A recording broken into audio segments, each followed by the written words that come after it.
Hello, and welcome to another fully live episode of Hacking with Friends.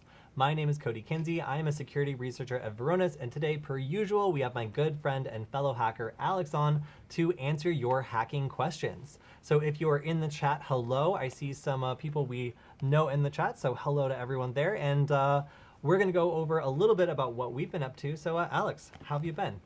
I've been pretty good. I've been preparing for my episode this week. I've been diving into some Wi-Fi pineapple stuff, specifically building upon a previous episode I did, which was using rogue access points to establish a man-in-the-middle connection with the Wi-Fi pineapple. So I've been researching into some of the nefarious things you can do with that, one of which is one of which is DNS spoofing / DNS cache poisoning, and how that can be used to redirect users to malicious versions of websites they think they're visiting. So for example, if you're going to like Google or Facebook.com or something, if a hacker has established a man-in-the-middle connection, they can actually use this type of attack called DNS cache poisoning to redirect you to like a fake version of the site that steals your credentials or other online secrets. So I'm going to be covering that in a video that we're going to be putting out tomorrow. It's been really interesting looking into all of that and seeing all of the naughty things that you can do with a man-in-the-middle type attack. So that's one of the things I've been up to. Per usual, I've also been doing some nugget research. We actually just got our first batch of version 3.0 Wi-Fi nuggets from PCBWay, which if I switch over to that screen, I can hold it to the camera here for you guys. Can we make that bigger? Cool. Whoa. This camera angle is a little disorienting.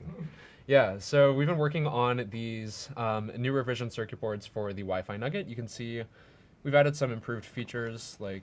Come on, focus, focus. I have to do that thing that like beauty product review people do where they... Put it on the table. There we go. Hey. Okay, the focus is weird. It's not focusing. There's no focus. It doesn't autofocus. Oh, it's manual focus? Yeah, cool. Yeah. Nice. All right, well that's unfortunate. It's pre-recorded, says Sumit. Come on. No, it's not, by the way. Yeah, so hopefully you guys can see here. We added some cute little graphics to this. There's some like bitmap graphics that I created. There's also like just some other nice touches like this golden outline around the Nugget circuit board. But more importantly, on the backside we added some improved features, just some nice little enhancement to the Wi-Fi Nugget board, like breakouts for the NeoPixel.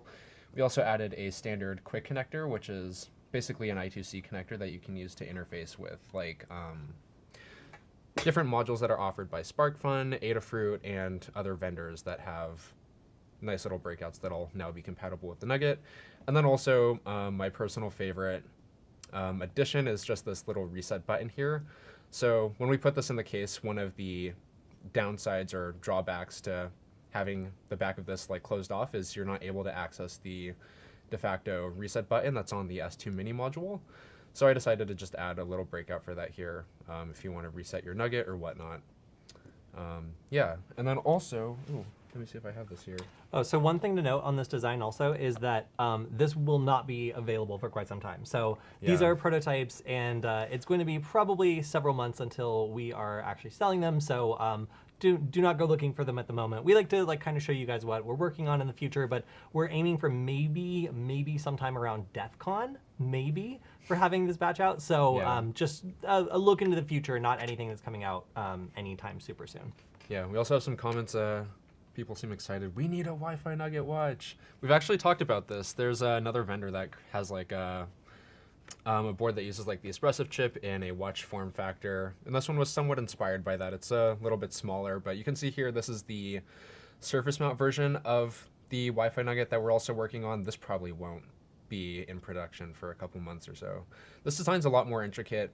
The whole point of this one is it's supposed to be smaller, slimmer. It uses surface mount components that are all going to be mounted flush on the board. And you can see this one's also pretty naked. There's no components on it quite yet. But volumetrically, this is going to be about maybe a fourth of the size of the current Nugget, and also has the ability for us to customize and add more modules, features and things like that onto this smaller form factor of a board. And also more durability, since this can be mounted in a variety of different cases, and since we can also offer components that aren't sticking up quite as much as, for example, the screen on our kit nugget. So I'm really excited for this one. It's really small. We also plan to have like add-ons for it, so you could wear it as like a badge, maybe even a watch or stuff like that. There's a lot of interesting potential with this one, and I'm really excited for that. Yeah, so Alex has created both of these circuit board designs. So if you have any questions about circuit board design, what it's like to create something like this, basically from scratch, it's been a long journey, and gearing up to sell as many as 1,000 of them at DEF CON has been quite endeavor. So if you have any questions about that, we're happy to answer, because it's not every day that you are making hacking electronics, especially when you're planning on maybe selling some at DEF CON. So yeah, hopefully we'll see you there. Oh yeah, just a random piece of news in my life that I haven't talked about quite yet. I'm also giving a talk at the Hope Conference in about a month, so I'll actually be talking about the journey of the Wi-Fi nugget. Can we switch over to my screen real quick? Yeah, so anyways, I'll be talking about the journey of the Wi-Fi nugget, so if you guys are interested in that, and if you happen to be in New York at the Hope Conference, you guys can show up for that. And you can learn about the whole arduous process of how these nugget suns came into creation, the inspiration behind them from Kody's original nugget cat sun down to all of the fine-tuning that it's taken over the course of months to choose what features, software, and stuff like that we chose to implement in this design. So yeah. Adam also asked if we will be doing a demo at Null Space Labs, and yes, I believe we will.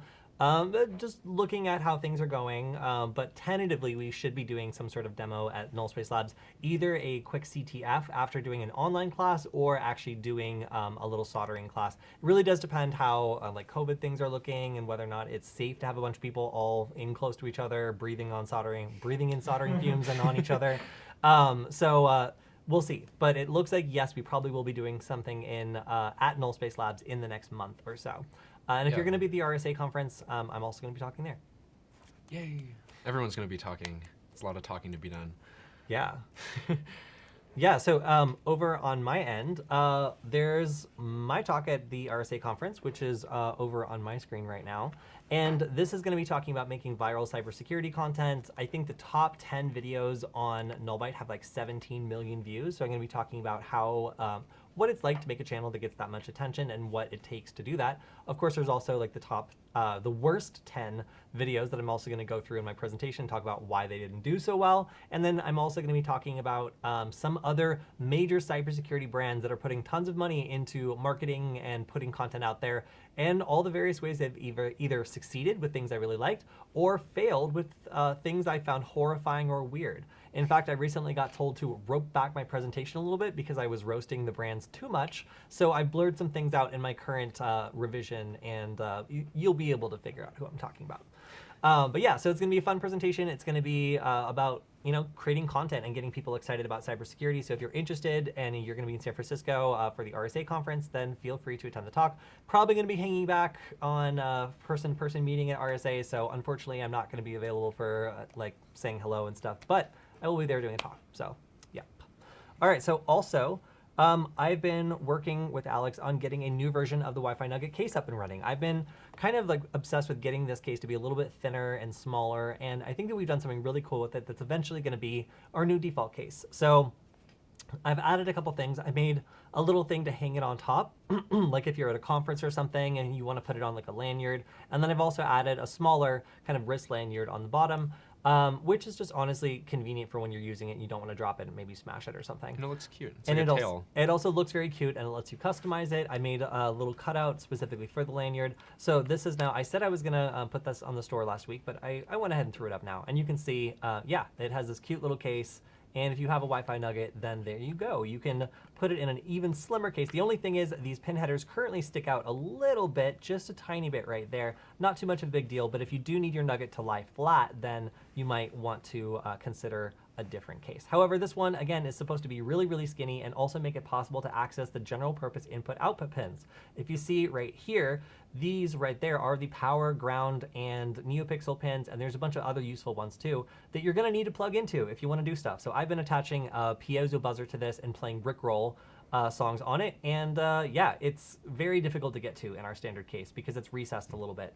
So I kind of redesigned this to center the case around this very, very important set of plugins right here. And I'm really happy with it. So if you want to check it out, it's right there. And yeah, I like that a lot. So that's what I've been up to this week. Let's go ahead and get to some questions. And it's also very good and comforting to see Zam in the chat. Welcome. We were waiting to get started until you got here. And everybody else who's joining us in the chat on Hack5 and everywhere else as well, it's really good to see you. So let's go ahead and take some questions from the chat.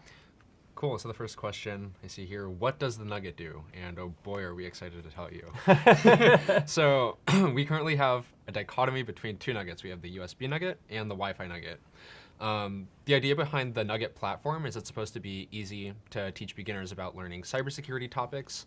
So the two different ways we split this right now, if you want to learn about USB attacks, like hot plug attacks, stuff that's sort of in line like with what some of the Hack5 tools do, the USB Nugget is the perfect tool for doing that. It's just a little platform where you can click and deploy up to 36 payloads on your Wi-Fi Nugget in just under 3 clicks. And this lets you basically type out pre-programmed commands into a victim computer and use this to do stuff like, for example, exfiltrate files, download malware, or other stuff like that. And then we also have the Wi-Fi Nugget, which is more oriented towards network security. So we have a few projects that are still in the works for the Wi-Fi Nugget, but one of the ones that we're primarily focusing on is a network defense tool that lets you determine if someone has broken into your network and also allows you to take preventative action against this by essentially spewing out these deauthentication packets that will kick them off your network, as well as some other interesting features like Kody was implementing a honeypot, which if you want to talk about that, I can hand that over to you. But yeah, one of the smaller projects that we were doing was called the Honey Nugget for a while, which is just a piece of software that runs on it that essentially like entices hackers into connecting to your honeypot. It allows you to determine if they're doing malicious activity. And also essentially confirm that this activity is there and allow you to prevent this. Yeah, so really as Alex said, there's two different types of nuggets. One of them is done, the other's not. So the USB nugget you can buy right now and it's good to go. We're currently supporting it with everything that we have, and we're looking at expanding and growing it into a full-fledged Hack5 tool. The other Wi-Fi nugget is not done yet. So if you want a cool development tool that runs a couple different projects but doesn't really have, I would say, our full 100% attention at turning it into a Hack5 tool, the Wi-Fi nugget is going to be really cool. You can still buy one, but it's not, I wouldn't say it's a finished project yet. It's very much a development project. So yeah, I would also say kind of confusing that the USB nugget has Wi-Fi, but as an interface. So you can connect to the Wi-Fi interface and get it to do stuff remotely, which is super cool. Yes, they replied, is the USB nugget out now and the Wi-Fi nugget being worked on, or are both still in development? Yeah, so the USB nugget is a little more polished at the moment. You can buy that on our store, which is hackcat.com, HAKCAT.com. It's still somewhat in development. We're working on adding new features based on everyone's feedback, and it's the more polished project of the two. The Wi-Fi nugget can also be purchased, but that one still needs a lot of work. You can still find that on our store, however. Yeah, I would say the USB nugget is in development currently and is being worked on. The USB nugget has temporarily been shelved for a little bit, so you probably won't see any updates for that, at least for now. Yep. All right, so next question. Next question, someone asks for best laptops you can find for under $1,200. I've actually been researching into that because after this poor ThinkPad has been sitting idle for many months after all the abuse I've put it through and having to lug around Kody's huge ThonkPad here, I've been trying to research good hacking laptops in a relatively low budget. I would recommend the ThinkPad like L13 or the L line, which I think Zam also recommended there. And also the Dell XPS series seems pretty good for a more lightweight type laptop. I know that Kody has his reservations on MacBooks, which he happens to be using at the moment, but do you have any suggestions besides that? No. All right. Nope, don't get Cool. a MacBook if you want to do hacking stuff. If someone gives it to you for free, great. Nice. Oh, someone says, I need to pair this with my Flipper Zero. Yeah, you can have a whole little zoo here. You can have a Wi-Fi nugget, you can have a Flipper. Collect them all. Let me see if we have any comments from our YouTube videos from last week. Oh yeah, and one from the chat as well is, what are some good communities you all recommend for brushing up on your hacking skills and knowledge sharing? So I've recently gotten back into Discord after not being on it for quite some time, and there's a Hack5 Discord channel where I didn't even know people were talking about our nugget in the Hack5 Discord channel, so that was interesting to see. Also, I've gotten into the Adafruit Discord channel, which is really cool. There's a lot of awesome conversations going on there about like hardware hacking and CircuitPython, that sort of thing. But yeah, those were two that I recently joined that I like. Alex, what about you? I was distracted by questions. We're talking about communities, right? Mm-hmm. Yeah, I actually just joined as well the Hack5 and Adafruit community. I'm not really involved anywhere else. There are like some Reddit communities that I'm a part of, like r/hacking and stuff like that, where I just like filter in different news topics, like for example, stuff that we cover on the news segment Fridays on the Security Forward channel. And there's also some people that I just follow on Twitter where I get my main digest of hacking and InfoSec news. So if you guys want to see what I'm involved in, you can probably just go to my following list on Twitter and see where I get most of my stuff. Right. Sam also says, you can just shorten the pins manually in regards to our Wi-Fi nugget, by which I mean he thinks snip them off. We actually did take a look at shorter pin headers, which is pretty interesting, that mount like flush with the Wi-Fi nugget case. We're still doing more research into the exact profile of header that we would want, but for future versions of the nugget, you guys might see a more flush version that sits in line with the slim case, which is a cool development. Okay. So somebody says, I would not want a Nug watch unless it was twice as big as a D-Stike with 2 lasers. So the one thing I will admit is that our product has no lasers on it. Early in development, we were like, should it support lasers? That would be so cool. And we looked out there and we saw that the D-Stike watch had lasers. We can't copy. This is the guy. He's got the lasers. So if I will admit, if you are in the market for something that has a laser, unfortunately, the Nugget is not it. You can put a laser on the Nugget afterwards, but integrated, no. You're gonna have to get a D-Stike watch for that. So, sorry. Good feature suggestion though, but unfortunately, we've ruled that out early on to just have a random laser on the Nugget. It could be like an integrated cat toy. That would be cool, although excessive. Is Nullbyte good? I mean, like quality-wise, or is it okay financially? Because quality-wise, it's excellent. But when it comes to whoever owns it right now and what they're doing with it, no, probably not. They're probably not good. All right, next question. Nice. Question, do deauthentication packets have less range in distance like meters than access points I see available? It's the only way to tell if the deauthentication packet worked, was sent or received, or seeing them knocked off the network. Depends. As long as you're in range of the target device that you're trying to kick off of the network, I think that's all that's necessary. So, for example, like if the access point is over here and then the target device is some distance of meters away from the access point, you don't necessarily have to be in range of the access point in order to send out the deauthentication packets. I figure as long as you're in range of the device that you're trying to kick off of the network, maybe you're at some point that's a little more further removed, as long as you're able to spoof the packets that look like they're coming from the router to this victim device, this should still be able to drop their connection. And also presuming that they're using a connection that's WPA2 or something before that. So there was a lot of people in the chat earlier asking whether or not we've taken a look at the new Microsoft Office vulnerability. If we switch over to my screen, you can see that this has been termed Felina. With 2 exclamation points, a 1, and then a following 3 exclamation points. You can also see that the person, so frequently somebody will find a vulnerability and then it'll be like Heartbleed 6 or something. You know, it gets like a sexy name and like a logo because it's a big deal. In this case, the researcher, Kevin Beaumont, decided that it should be in Comic Sans. And they also said press F for whatever marketing exec have to use this in a PowerPoint. That's me you're talking about. I have to use this in a PowerPoint. Yeah, so here is the official logo for this vulnerability. I read up on it very briefly. I don't use Microsoft Office, so I haven't really been able to like test it. However, it does look bad, I agree. And if you tune into our Friday show where we talk about the news, we will go into more depth about Comic Sans and how great of a logo this is, but also the actual vulnerability and what it does. So we will touch on that, but you'll have to stay tuned to the Friday show on the Security Forward, that's Security FWD channel. So go ahead and add that because we don't stream on Hack5 for that one. It's a secret. Nice. Yeah, I also love, what's that one? Oh, like the Log4Shell logo was also great. That one was just like hand scribbled out. I just love seeing these random like independent logos that hackers and security researchers are putting out. It's pretty awesome. Oh yeah, researchers who are just like, this one can't be cool. The marketing people don't get this one and get in there early. Yeah.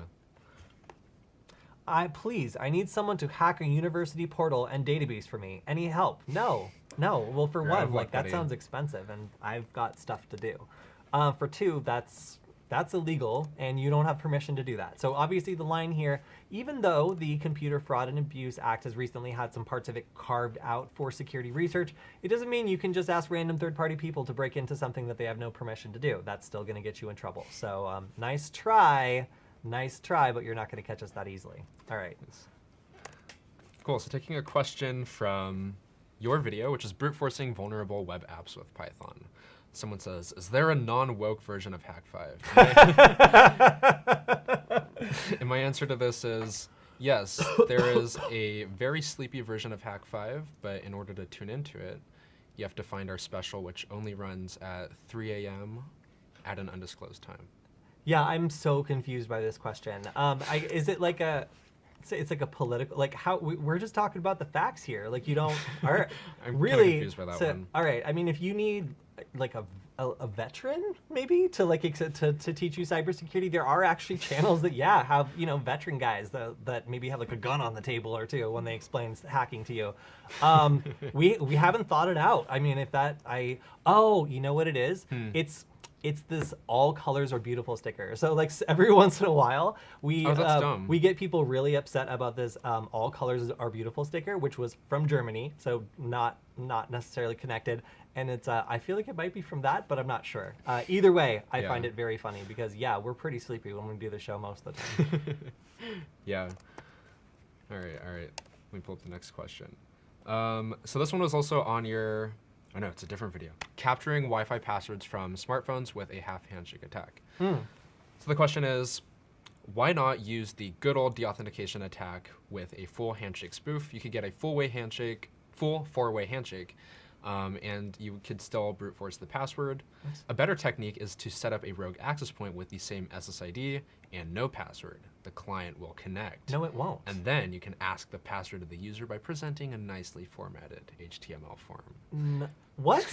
Okay, I'm really mad about this question. Let's talk about why. Yeah. All right, so this video was talking about how you can take someone's smartphone, like, just their smartphone, and then pop up a fake network and get their device to connect back to that fake network with the real password. It's going to be a hashed version of the real password, but you can brute force it just like you could if you were actually right next to that person's router when they were connected. Now, there's some limitations to this a little bit, but really it's a cool technique, and that's why it's one of my most popular videos in spite of the hideous thumbnail.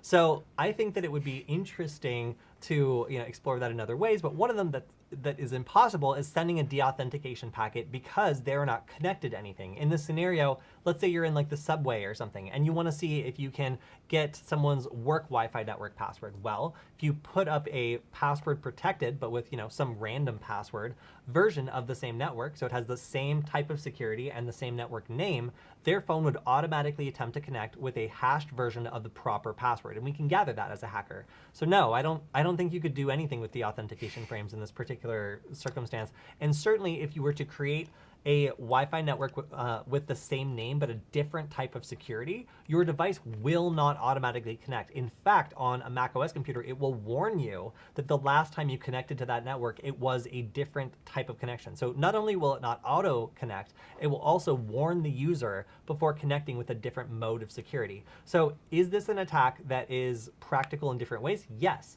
If you wanted to, you could, for example, kick them off of their Wi-Fi network, create the fake network, and then cause them to join when they think that their router is having problems. And usually this is something that you do to trick people into thinking that there's a router update going on and get them to enter in the password into this fake web form that says, I'm the router, I've applied an update, and I won't release the internet until you type in the password. So this is a very common phishing attack, but it has absolutely nothing to do with what I'm talking about in grabbing the half handshake. Like, you could do that sort of phishing attack, but the problem is you don't know where this person is in the world. So if they're sitting on the subway, they're not going to put their work or home Wi-Fi network password into this randomly popped up network that their phone has also not automatically joined. So Yeah. So in Yeah. this case, like I don't think that the first one is possible because you're not connected to anything. So deauthentication packets don't do anything if you're not connected to a network. And for two, you Yeah, I think they missed the point of this demonstration because it looks like they're just trying to entirely refute the idea of doing this half handshake attack. They're like, why not just do this good old method like Grandpa used to do? Yeah, and the problem here Four-way is handshake. a four-way handshake it's, requires the router to contribute two of those four handshakes. So the phone Yeah. does two and the router does two. If you're only attacking the phone because only the phone is available, the router is who knows where, you know? Right. So it's not, you can't get that other. But it is a good point that like because you don't have both parts of that handshake, you cannot validate whether or not the password that the device is holding is actually the real one. So that is a limitation to this technique, but no, you can't deauthenticate, and no, I don't think the other thing would work either. Yeah, that's also something I briefly talked about in that Karma attack video featuring the Wi-Fi pineapple, and that is somewhere where something like a half handshake would be very useful when you don't have the ability to run one of these older attacks like this commenter mentioned, like being able to just deauthenticate them, grab the full handshake and stuff like that. But yeah, also the other point they mentioned with setting up the rogue access point with the same name and no password wouldn't work because that would just be conflicting types of encryption and your phone wouldn't automatically join that network. So someone also says another method, you can just mug them and interrogate the password out of them. I mean, yeah, that always works. Physical extortion. Yeah. I would say like a lot of people have mentioned that like, you know, a guy with the crowbar is probably just as likely to get your password like if they really wanted to. But yeah, let's just move on from that question. Cool. Adam says, can I buy that prototype nugget if they're not in stock? Checking now. Are you talking about the newer V3 nugget? And if so, I suppose we could probably put up a few of those. No. No? All right. No, sorry. So the answer is no. This is the only one that currently exists in the whole world. And while we might give some out as like prizes or something, like we don't even have the parts to finish these ourselves. This one isn't even done because we still have to order stuff on Amazon because we don't have the connectors on the back for them. So well, no, unfortunately, no, we can't even make these things yet. So it's going to be at least a couple weeks until these become something that even the prototypes can be for sale. Also, we got to break some of these. So we're going to be like, you know, throwing them around, checking the durability and make sure that they work well, plugging stuff in, plugging it out, ripping on the cables to see if they come out. So we've got some durability testing before these go out because they're a new design and there's some quirks that could come up. But expect maybe in a couple weeks that they come out. Again, like we hate to tease you guys, but there is some stuff that we're doing that we love to share because, you know, who gets to just design like a circuit board that you're going to sell potentially 1,000 of at DEF CON? It's a pretty cool journey. So unfortunately, yeah, you can't buy these yet because, again, we can't even make them yet. We still need to get the parts. But that's why we're sharing prototype stuff with you because it is a journey. Like we think that we're going to make these quickly and then we find out that it's usually at least 2 months or so until we go from a new design to having like any amount of them in stock. So it's really crazy, and it's something that's unlike anything else I've done. Yeah, it's still missing half the connectors, which I forgot about. Nice. Someone asks, can the Hack RF hack Wi-Fi? Unfortunately, no. The point of the Hack RF is it's supposed to be like a device for messing around with radio frequencies, and it operates below the sub-gigahertz band, I believe. So you can tune into like radio frequencies, stuff like that. You can also do attacks, like replay attacks, and things that are on frequency levels that are unfortunately below the 2.4 gigahertz band. Wait, can it? 1 to 6 gigahertz. Wait, Yeah. 1 to 6? Yeah. Oh, crap. No, it can. Okay, I was thinking about a different thing. Yeah. So Well, I'm so wrong. Don't listen to me. I have one of those, and I haven't really done too much with Wi-Fi, but I know it can hear Wi-Fi stuff, and technically it can do some interesting. It can do some interesting things. Is there good documentation for using it for attacking Wi-Fi? No, there's not. So is it technically possible? Yes. Have I seen it done or done it myself personally? No. But you can see the frequencies and you can, you know, potentially do some other interesting stuff with that. It just like all looks like a bunch of lines, you know, like it's just a bunch of digital communication. So yeah, you can peek in on Wi-Fi, but I would say a wireless network adapter is far easier because everything's pre-formatted and you're not dealing with like raw radio pulses, which makes everything way harder. Nice. I was thinking about my RTL SDR, so I was wrong. Don't listen to me. Yeah, so someone also says that HackerF can jam Wi-Fi and send in. Technically, yes, but that's the like big illegal type of jamming. Like the deauthentication jamming is like protocol-based jamming. That's like not. It's like illegal if it's to the wrong person, but the other kind of jamming where you're just creating a ton of noise is the bad kind of jamming that affects everyone and is super illegal. So just be aware of that. Nice. Phil says, I've been trying to build a mobile lab on a Raspberry Pi in an apartment, but I hit a roadblock. Any tips? What kind of lab are you trying to set up? It really depends. I know for a while I was trying to create this like crazy portable setup that had like a Raspberry Pi with a TFT and like a battery pack and stuff like that, just as like a mobile thing for like being able to do like war driving and capturing like handshakes on the go and like have like a portable thing that fits in my backpack. I have like some pointers and suggestions like hardware wise for that, but it depends what kind of lab you're trying to build for your Raspberry Pi. You're trying to build like a hacking setup or a hardware setup, depends. Let us know in the comments, we'll get back to you. So somebody else asked, where do you get directional antennas for Wi-Fi? Do they have stronger receiving? Do they have stronger receiving so you can sniff from a distance? So I usually get my stuff from Alpha Wireless or Simple Wi-Fi. Those are my two favorite vendors I've worked with in the past. They've both been really awesome about giving us free prototypes or just like free products, and also been really responsive when we've done videos and requested their stuff.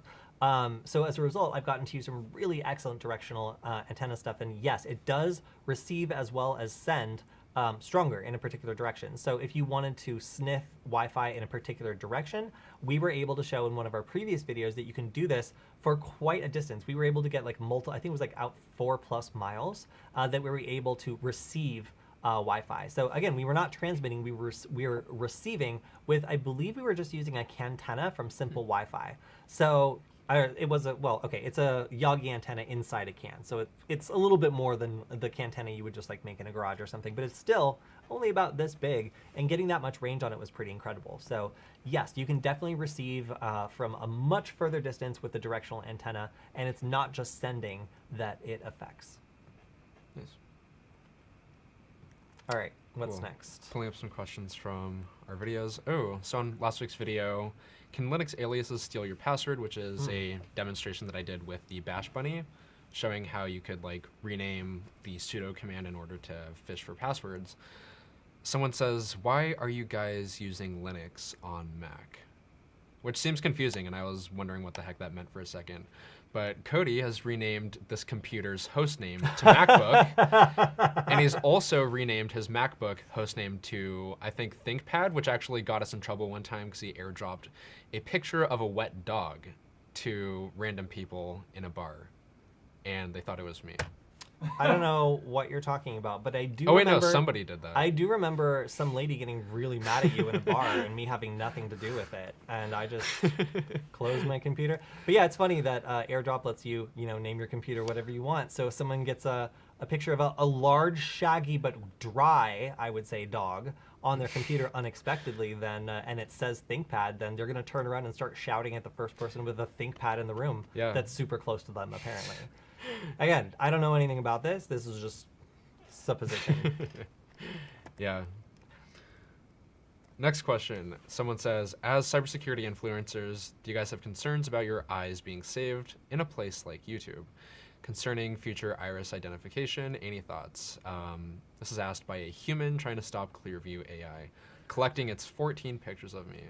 Yeah, I'm more concerned about some of the weird stuff some people leave as comments on our videos sometimes, but also AI collecting a profile on my biometric data. It's something I've thought about for some time, but I do have moral qualms and reservations about that. How about you, Kody?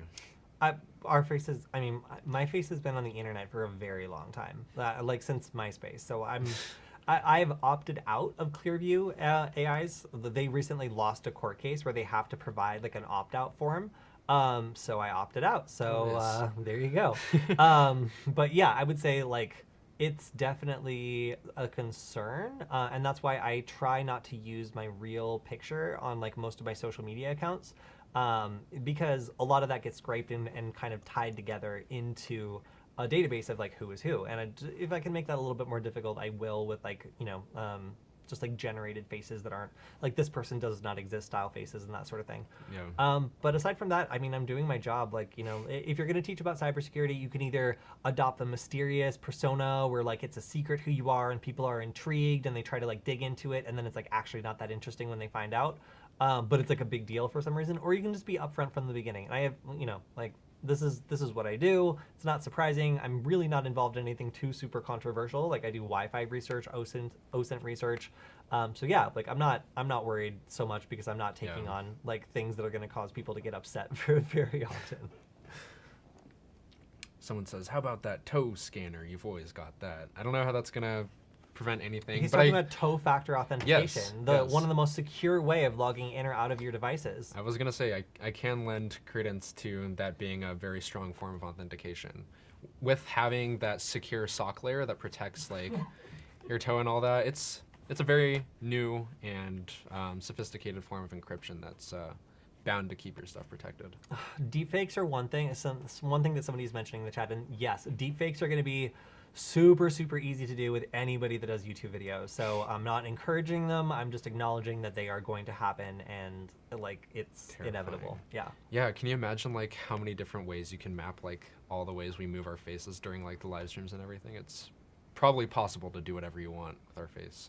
What attack scary. was used to send the picture of the dog? Rick, it's not an. Airdrop. I don't know how I just found out that you could airdrop stuff to strangers this year, like right now. Like I guess I just never bothered to check, but yeah, I recently realized you could just airdrop random stuff to people, and that's it. There's no hacking. Nice. That's just a thing.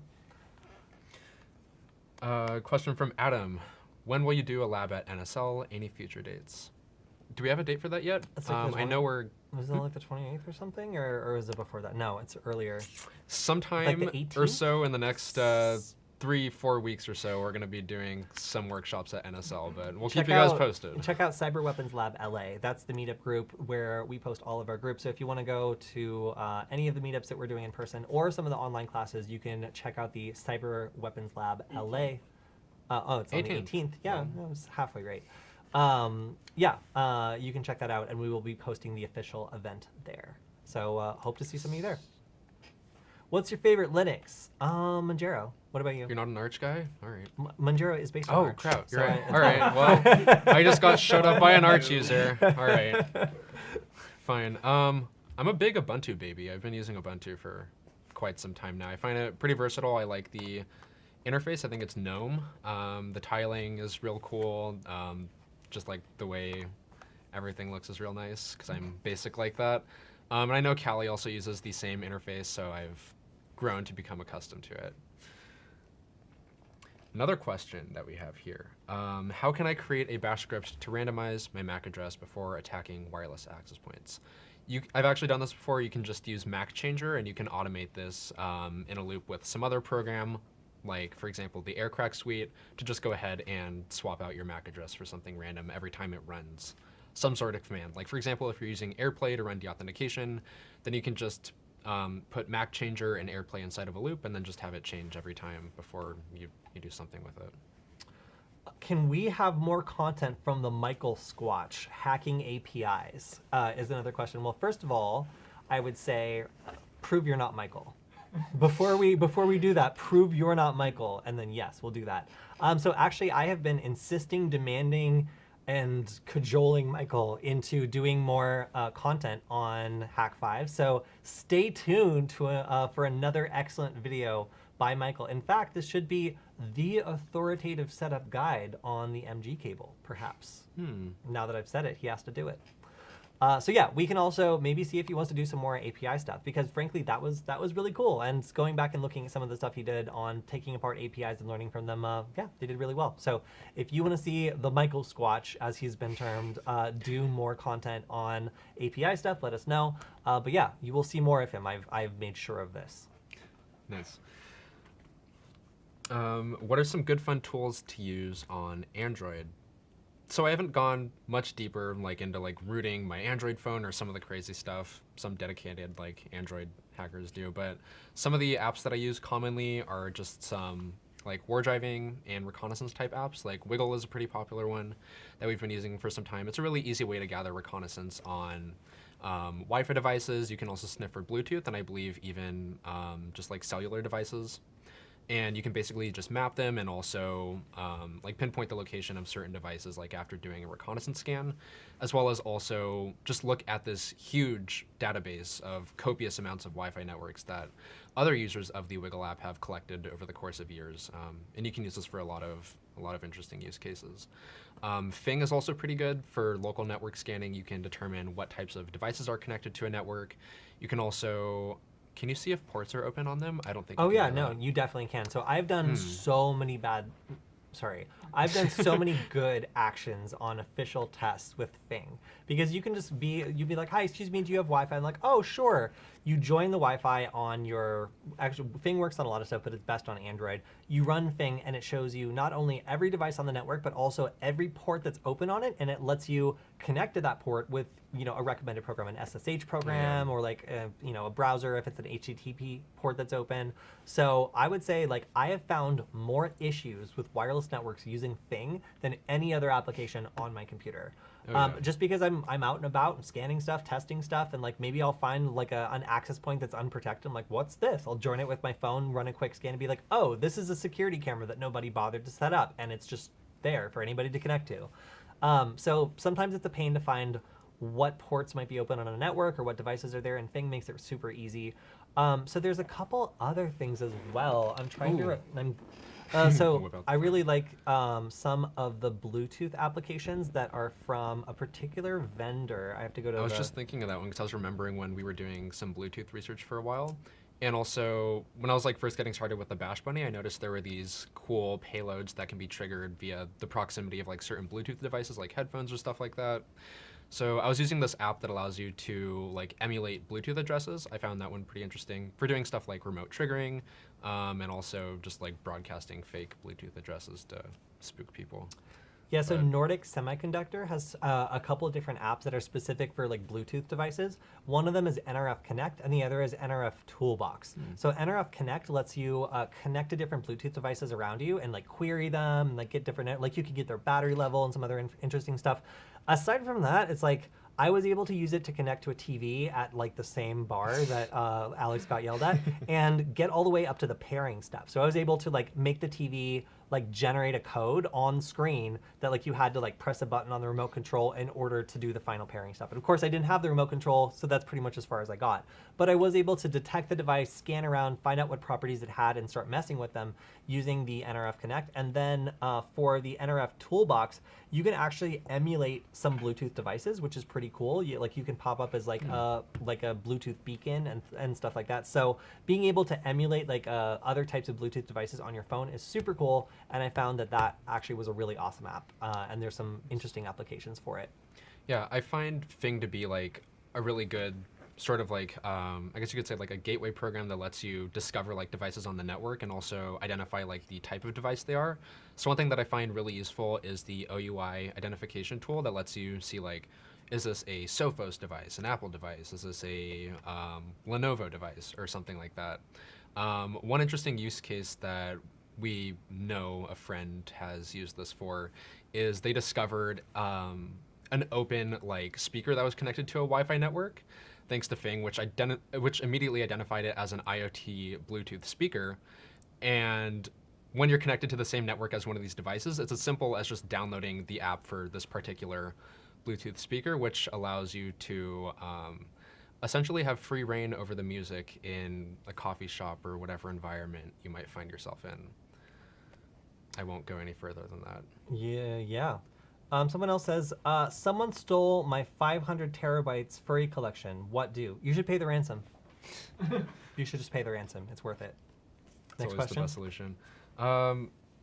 Someone says, how about a USB dongle that can be deployed and controlled with your Wi-Fi nugget?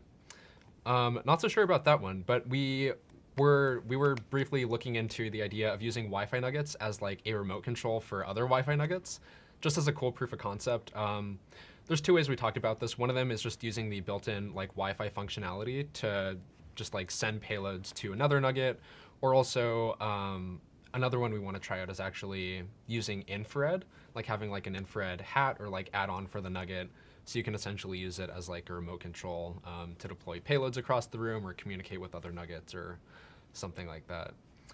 So another an alternative interesting to that would be using something like the USB nugget as a remote control for another HackPi product. So often you can trigger these various products either remotely or using some other protocol, the OMG cable being a good example. So I believe it would be possible to like format a request to be able to trigger an OMG plug with a Wi-Fi nugget. So you could plug the Wi-Fi nugget into your computer. You could have it like be programmed to connect to the OMG cable and then send commands to it. So yeah, it's actually totally possible. And it's just something that we haven't gotten around to looking at the API documentation. But I immediately realized that this would be something that would be possible and would actually be pretty cool to do. So yeah, that might already be a thing you could do if you just want to like whip out some CircuitPython and like write the requests. We have some questions about Linux tools, Raspberry Pis, Nmap, and stuff like that. This question from Craig is, any custom Nmap repositories on GitHub like Masscan? I've seen a few drop-in tools that can sort of like replace Nmap, but use integrations for tools and APIs like Shodan. I don't have them off the top of my head, but I'll drop them in the chat if I remember them. But I saw an interesting tool the other week that was just a direct drop-in for Nmap. I think it's called SMAP, maybe. But it works with the Shodan integration, which is essentially just like an online tool that lets you see like open ports and like things that are exposed to the internet. And gives you some more advanced, interesting reconnaissance on certain devices or networks that you're trying to scan. Lets you get more information on those. But yeah, if I remember any of these tools, I'll make sure to drop them in the chat for you guys. Another person asked, how safe is it to set up a honeypot on your home network? So first off, just defining it, a honeypot is a device that sits on your network and tries to look enticing so that if somebody does get access to your network, whatever bad thing they're intending to do, they'll try to do it to the honeypot first and hopefully give you like some sort of chance to react to it before they get around to whatever their end goal is. This is something that should allow you to know maybe if you have a neighbor that's connected to your network, or if maybe somebody on your network is doing things they shouldn't be, like snooping around and trying to log into stuff. And you know, if you share a network, then this could be a really valuable thing to have. I would say in most cases, it's pretty safe to have one of these on your home network because, I mean, like unless it's presenting its own special vulnerability or it's connected directly to the outside internet, so you could discover it with Shodan, you know, it's just going to be running on your local network and it would only theoretically warn you if something bad was happening there. I would say it's a lot better to have a warning sign if somebody is breaking into your network than having nothing at all. And I don't think it would increase that much to your threat footprint because there's really not a lot there to attack unless they're already inside your network. Yeah, there's usually like layers to that too. A step above that would be something like an intrusion detection system, sort of like Snort, or I know there's some other ones available that are free and open source. But like once you're compromised, having something like a detection system, like for example, a honeypot. An interesting one that I saw was, oh, are we frozen? Oh no, you're just on me. An interesting one that I've seen is deploying like a Thinkst Canary honeypot on a Raspberry Pi. I know they also offer some other solutions for that that you might be able to purchase or something. But I've seen like setup guides where you can essentially just host like one of these on your network, and it's really easy to get started with, to have like an endpoint detection and response system that essentially alerts you for malicious activity on your network. Someone asked, how do you actually react to a nefarious attack? So if you were to actually detect someone who was doing something and realized it was an attack, what exactly would you do? Well, personally, I would localize the attack as quickly as possible because most of the attacks I would be looking for are Wi-Fi. So since that's my specialty and that's the kind of attack I would probably be able to recognize most often, actually tracking down the location of a device that's doing this sort of thing is not that difficult, especially with the directional antenna. So there are some countermeasures around this where you can like vary randomly the signal strength that you're sending from and some other things. But it is pretty easy to find the location of a malicious device once you identify it in Wireshark or something like that using signal strength. If it's something that is not Wi-Fi, then unplug the computer. We have a question on stealthy new Wi-Fi attacks can disable networks, which was a cutout from a news segment we did the other week.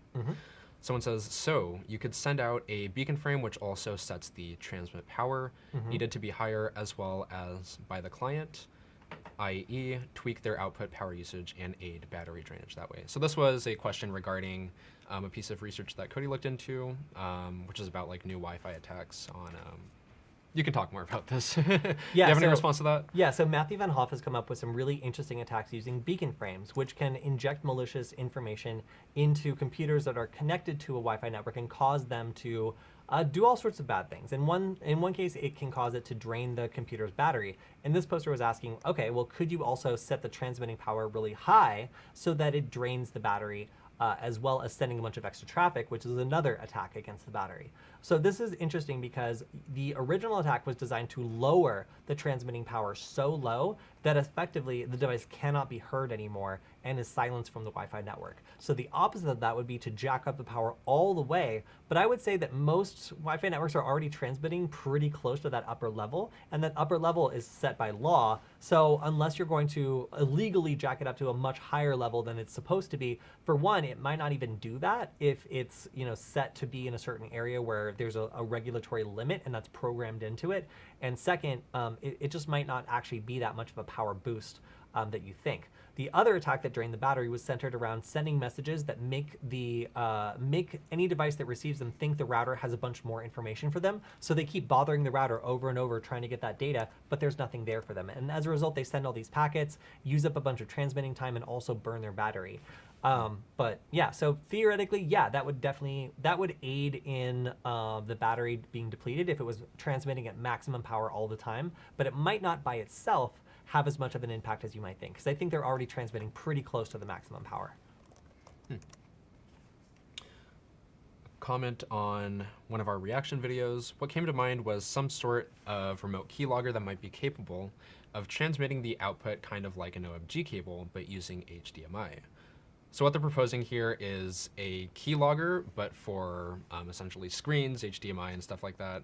And actually, there's a Hack5 device that does that, which That's is the the Screencrab. Yeah. Yeah, exactly. It's funny that good idea. yeah, it's funny that they know of the OMG cable, but not of the Screencrab. I Hey, guess it's if- one of the more like background. If I devices hadn't out gotten the there. Screencrab from Darren, I probably would not know about it either. But yeah, so the Sounds- Screencrab is a device that allows you to grab an HDMI signal and see exactly what's going on someone's screen. The only thing I would say about it is it is not subtle. Oh yeah, that It's thing's not. fat. It's pretty big. So if you have a cluttered, back of a monitor situation going on, then it'll probably be fine. But if it's like a really tidy space, it's big. It's a big thing. It's like a solid metal box that also has a very conspicuous antenna sticking out of it. But Alex, have you heard about the Goodwill ransomware? never in my life. Yeah, we covered this on last week's news segment. It was pretty weird. So essentially this ransomware was, as it's called, Goodwill ransomware, where essentially, they do the normal stuff. They lock all your files. But the ransom that they want from you is in form of posting pictures and videos on social media of you meeting very specific Goodwill requirements, one of which is paying someone's hospital bill, recording the entire conversation you have with them, and posting that online. The other one was take a bunch of poor kids that are under a certain age threshold to one of three very specific restaurants, which I'm struggling to remember. I think it was like KFC, Taco Bell, and Domino's. it's all the same to me. Yeah. Yeah. Whatever Middle America's favorite fast food restaurants are. And then the third one was take a selfie with homeless people after giving them free blankets. Yeah, so I found that all very strange, and also the requirements were weird. Like they also had like a specific frame you had to Photoshop your head in that said like, I am a good person, or something ridiculous like that.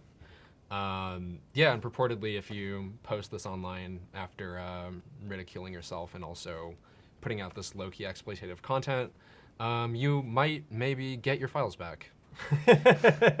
Who knows? I thought it was all ridiculous. It's funny they don't want money, but yeah.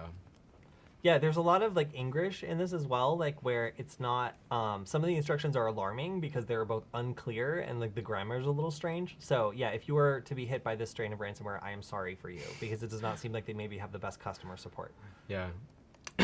Hassan says, do you really have to know coding for hacking? Not really. When I first got started, well, I guess I would classify myself as a script kiddie at that point, but I was just getting started by looking at existing tools that were out there, just learning how to use them. Stuff like AirGetOn, AirCrack, and other automated tools for doing stuff like hacking Wi-Fi. and things like that. You can honestly get by just knowing how to use like scripts to automate some of the attack processes that you're trying to do. But I will say learning how to code gives insight to like how these tools work, and if you also want to automate or create your own, there's definitely a lot of value in that, and it's something you should learn over time. Shell scripting is something you should probably eventually learn, as well as like a basic knowledge of programming. I think having that fundamental background does offer value. Someone has seized on the comments you just made about Middle America and says, "Is Alex better than Middle America?" Seems No, like you but, think that Middle America is just an endless sea of Domino's, Taco Bells, and Pizza Hut. So, or whatever that list was. So, would you like to clarify your statement about Middle America, Alex? I will reserve my comments on Middle America.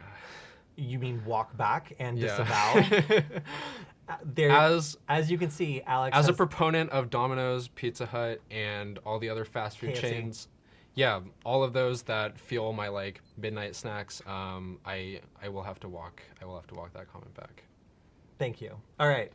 So don't worry, Middle America. Alex does not think he's better than Yeah. you. Keep their name out of your mouth. All right. I think that we're coming up on the end of our show. So if you have any questions, make sure to drop them in the YouTube channel. We will get to them on the next video, which is going to be next week. Or at least we hope so. I think we'll be in San Francisco then, but we should try to make it work. If you have been joining us and you want to see some more news, then make sure to also tune in for the Friday news segment, which we might actually either pre-record or have to do another time because we're going to San Francisco to the RSA conference starting Friday. So we might not be doing this one, but join the Security Forward channel and you will see us there. As always, a big shout out to Varonis for letting us do this. If it was not for them, we would not get to spend our time hanging out with all of you and answering questions. So thank you very much to them, and also to everybody in the chat asking excellent questions and yeah, just letting us know that you care. So thanks, Alex. Yeah, thank you for having me on, and thank you guys for your questions and entertainment. All right, we'll talk to you guys next time. Have a good one.